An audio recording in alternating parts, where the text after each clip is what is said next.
नमस्ते। आज हम बात कर रहे हैं भारत के एक बहुत बड़े नीतिगत बदलाव की।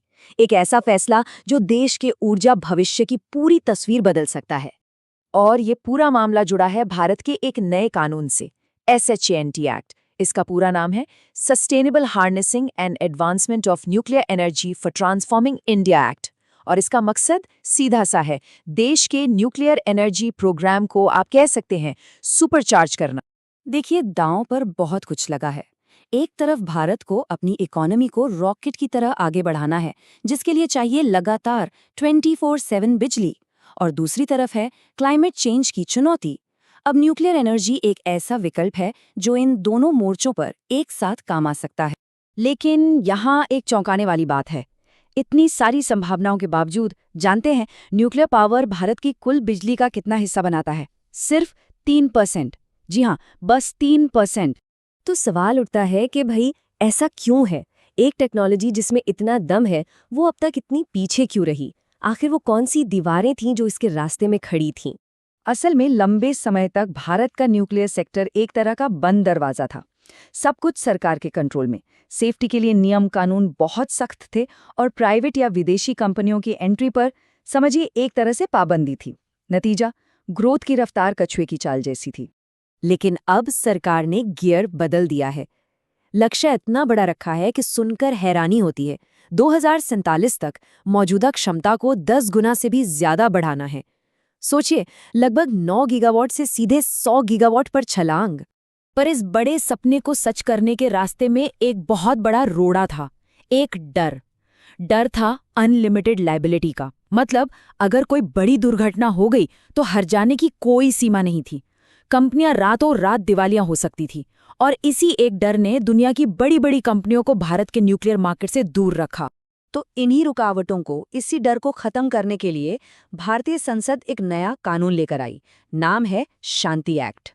और ये कानून सही मायनों में एक गेम चेंजर है। ये पूरी तरह से बदल देता है कि इस सेक्टर में कौन पैसा लगा सकता है, कौन प्लांट बना सकता है, और सबसे अहम बात कि अगर कुछ गलत हो गया तो उसका जोखिम कौन उठाएगा। और अब आते हैं इस कानून के सबसे बड़े और शायद सबसे विवादित बदलाव पर। SNT एक्ट से पहले क्या होता था? अगर किसी खराब उपकरण की वजह से हादसा हुआ तो प्लांट चलाने वाली कंपनी यानी ऑपरेटर उस उपकरण को बनाने वाले सप्लायर पर केस कर सकती थी। लेकिन अब ये अधिकार पूरी तरह से खत्म कर दिया गया है। सप्लायर की देनदारी जीरो। तो आप देख सकते हैं जवाबदेही की जो एक चेन थी वो बीच से टूट गई है। पहले क्या था? हादसा हुआ, ऑपरेटर ने मुआवजा दिया और फिर ऑपरेटर ने सप्लायर पर केस करके वो पैसा वसूल लिया। अब इस चेन का तीसरा हिस्सा हटा दिया गया है और जाहिर है इसी एक बदलाव ने विदेशी सप्लायर्स के लिए भारत का दरवाजा चौड़ा खोल दिया है। तो ठीक है, ये बदलाव तो हो गया, पर इसके फायदे क्या हैं और जोखिम क्या हैं? चलिए इस ट्रेड ऑफ को थोड़ा और समझते हैं।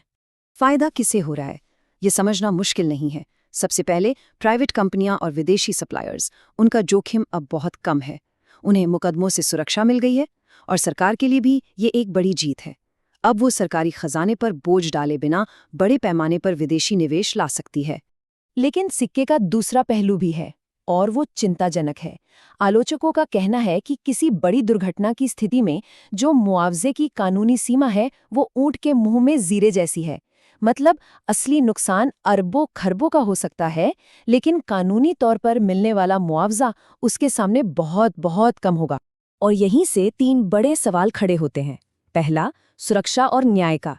क्या पीड़ितों को कभी पूरा मुआवजा मिल पाएगा? दूसरा, जोखिम अब किस पर है? अगर मुआवजा कम पड़ा तो बाकी का बोझ किस पर आएगा? शायद हम और आप पर, यानी टैक्स पेयर्स पर। और तीसरा, जवाबदेही का।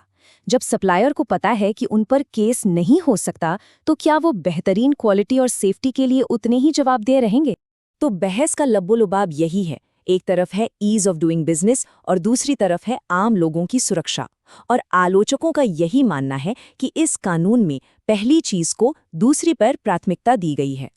लेकिन रुकिए, कहानी सिर्फ जोखिम और मुआवजे तक ही सीमित नहीं है।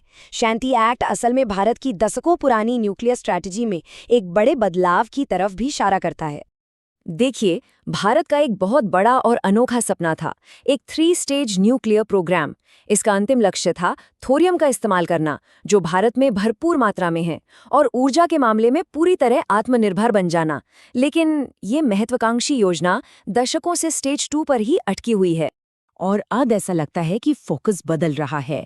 अब बात हो रही है एसएमआर्स की, यानी स्मॉल मॉड्यूलर रिएक्टर्स की। ये छोटे फैक्ट्री में बने रिएक्टर्स होते हैं जिन्हें तेजी से लगाया जा सकता है, लेकिन इसमें एक पेच है। इन्हें चलाने के लिए चाहिए समृद्ध यूरेनियम, जिसके लिए हमें दूसरे देशों पर निर्भर रहना होगा। यानी आत्मनिर्भरता का जो मूल सपना था, ये रास्ता उससे अलग जाता है। तो कुल मिलाकर हम एक बड़ा नीतिगत बदलाव देख रहे हैं, एक धीमे, आत्मनिर्भर और पूरी तरह से सरकारी कंट्रोल वाले प्रोग्राम से अब हम एक तेज विदेशी पार्टनरशिप और प्राइवेट फंडिंग वाले मॉडल की तरफ बढ़ रहे हैं।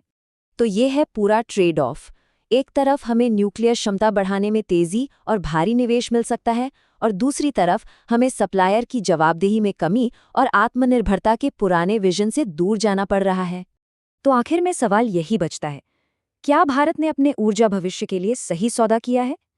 ये एक बहुत बड़ा दांव है, और इस दांव का नतीजा क्या होगा, इसका जवाब हमें आने वाले कुछ सालों में नहीं, बल्कि आने वाले कई दशकों में मिलेगा।